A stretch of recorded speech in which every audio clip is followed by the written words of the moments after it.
First up, I'm just going to take and chop up one onion into very small pieces. You want to make sure that your onions and your peppers are finely diced because you're not going to be able to cook this in the traditional oven, and you want to make sure that your vegetables kind of melt into your meat. So we're just going to chop these up very fine.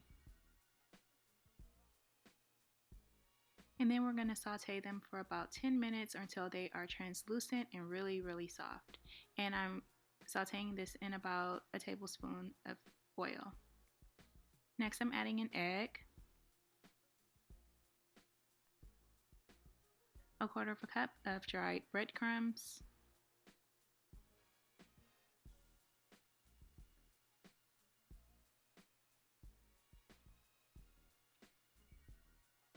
and that's one package of beefy onion Lipton soup mix.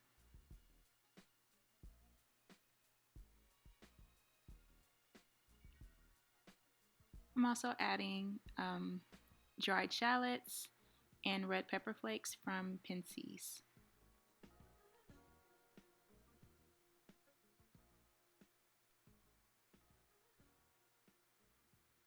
Here I'm adding about a quarter of a cup of ketchup, which is traditional and regular Meatloaf. And I'm also adding a quarter of a cup of grated Parmesan cheese. Salt and pepper to your liking. I'm using about a teaspoon of salt and a half teaspoon of pepper. Now I'm just going to add in the sauteed vegetables along with about a quarter a cup to half a cup of milk. And I'm just going to mix this all together before we add the ground beef. Now we're adding the ground beef. This is lean and it's about 1 pound. And you want to be careful not to overwork your meat. You don't want your meatloaf patties to be too tough.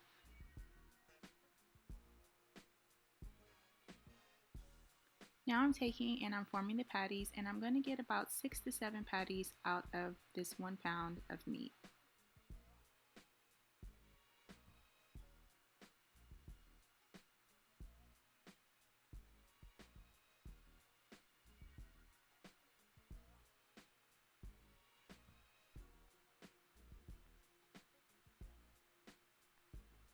You see me pouring in oil, and then I decided that that was too much, so I just gently wiped the pan out with a paper towel before adding the meatloaf patties. You really don't need a whole lot of oil. You can just use non-stick cooking spray if you want to.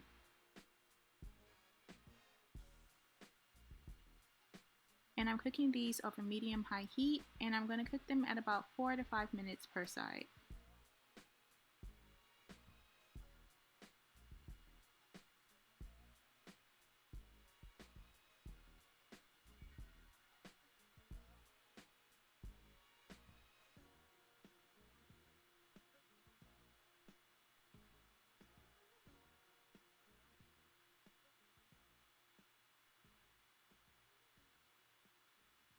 And now I'm just taking a squash that I previously baked. You guys know that I always keep baked squash in my refrigerator for quick night meals.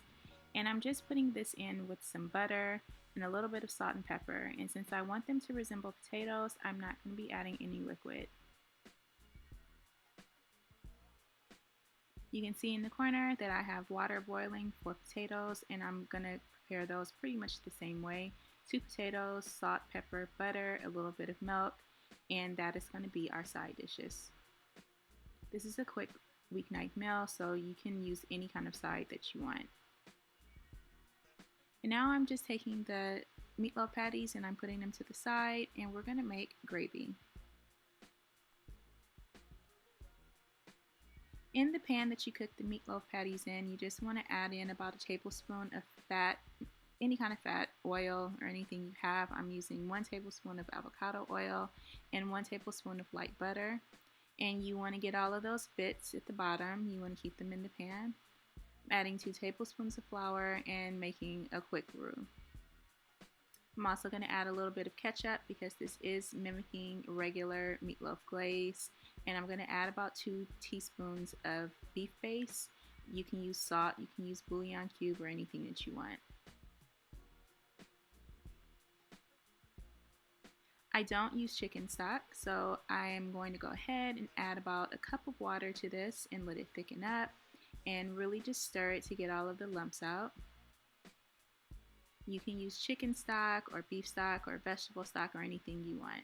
But I think that the bouillon really just gives me that chicken stock flavor. And as you can see, it has thickened up. So now I'm going to add about another cup of water. I think in total I used about 2 to 2¼ cups of water.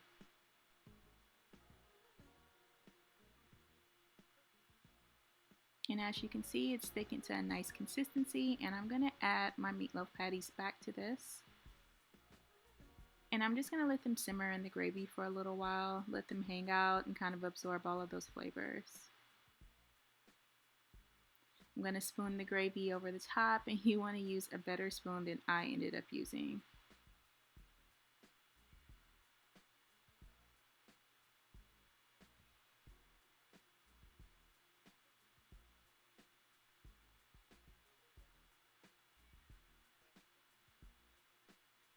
And this is how they looked after they simmered for a little while and before I plated them.